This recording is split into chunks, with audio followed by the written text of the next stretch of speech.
नमस्कार दोस्तों, स्वागत है हमारे YouTube चैनल में। इस वीडियो में हम QR कोड के बारे में विस्तार से चर्चा करेंगे, जो हमारे दैनिक जीवन का एक अहम हिस्सा बन चुका है और अपने दैनंदिन जीवन में हम इसका प्रयोग करते हैं। कृपया इस वीडियो को अंत तक देखें। दोस्तों, QR कोड प्रणाली का आविष्कार 1994 में मासाहिरो हारा द्वारा जापानी कंपनी डेंसोवेव से किया गया था। प्रारंभिक डिजाइन एक गो बोर्ड पर काले और सफेद टुकड़ों से प्रभावित था। इसका उद्देश्य विनिर्माण के दौरान वाहनों को ट्रैक करना था। ये उच्च गति घटक स्कैनिंग की अनुमति देने के लिए डिजाइन किया गया था। ये एक प्रकार के मैट्रिक्स बारकोड अथवा द्विआयामी संकेतावली के लिए ट्रेडमार्क है।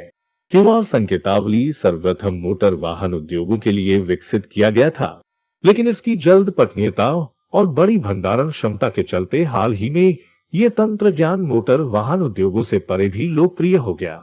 QR code quick response code का संक्षिप्त मैट्रिक्स बारकोड या दो आयामी बारकोड का एक प्रकार का ट्रेडमार्क है, जो सर्वप्रथम जापान में मोटर वाहन उद्योग के लिए बनाया गया है। एक बारकोड एक मशीन पठनीय ऑप्टिकल लेबल है, जो खुद से जुड़े हुए आइटम के बारे में जानकारी रखते हैं।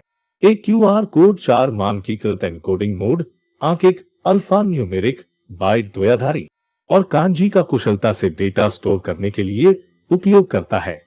एक एक्सटेंशनों का भी इस्तेमाल किया जा सकता है। क्यूआर कोड की विशेषताएं। क्यूआर कोड को मोबाइल फोन से भी स्कैन किया जा सकता है।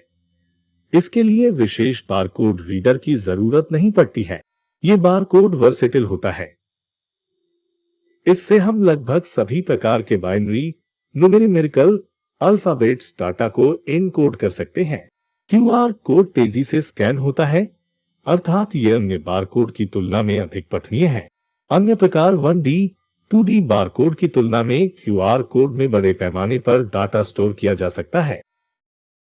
क्यूआर कोड का उपयोग वेबसाइट में लॉगिन करने के लिए किया जा सकता है। कंप्यूटर स्क्रीन पर क्यूआर कोड दर्शाया जाता है तथा जब कोई वेरीफाइड यूजर स्मार्टफोन से स्कैन करता है तो ऑटोमेटिक लॉगिन हो जाता है। व्हाट्सएप अपने डेस्कटॉप यूजर से इसी तरह लॉगिन करवाता है। क्यूआर कोड में बैंक अकाउंट जानकारी, क्रेडिट कार्ड जानकारी समाहित की जा सकती है और वर्तमान समय में अनेक ऐसी वेबसाइट है जिनमें क्यूआर कोड का इस्तेमाल कर भुगतान किया जा सकता है। खासकर विकासशील देशों चीन, भारत आदि देशों में ये तरीका काफी लोकप्रिय है, जिससे लोग सुविधाजनक रूप से पेमेंट कर पा रहे हैं। भीम यूपीआई तथा अन्य यूपीआई एवं प्रीपेड वॉलेट इसके उदाहरण हैं।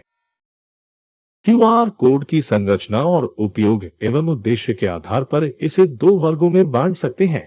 Static QR code, dynamic Q code. Static QR code इस बारकोड का उपयोग सार्वजनिक सूचना को प्रसारित करने के लिए किया जाता है और इसे बहुत कम बार संपादित किया जाता है। इस क्यूआर कोड को पोस्टर्स, टीवी विज्ञापन, अखबार, पत्रिका आदि में प्रकाशित किया जाता है। इस कोड का निर्माता सीमित जानकारी प्राप्त कर पाता है।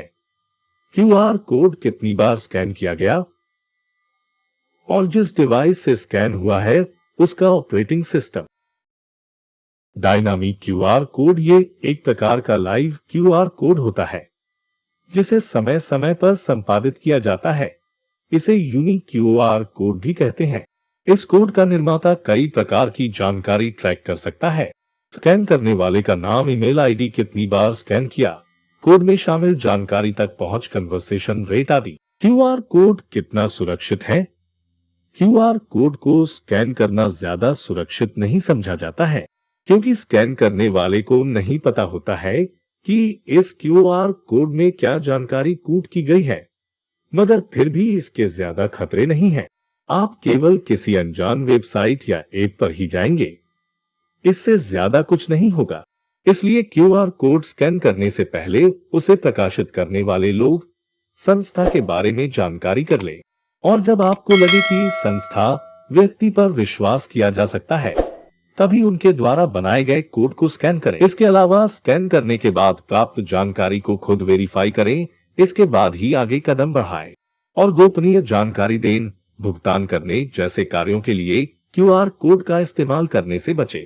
क्यूआर कोड के उपयोग। क्यूआर कोड को बिजनेस के लिए विकसित किया गया था और आज मार्केटिंग, विज्ञापन, शिक्षा, बिजनेस, प्रौद्योगिकी, संप्रेषण आदि क्षेत्रों में ढगले से इसका इस्तेमाल किया जा रहा है और यह आपकी कल्पना पर निर्भर करता है।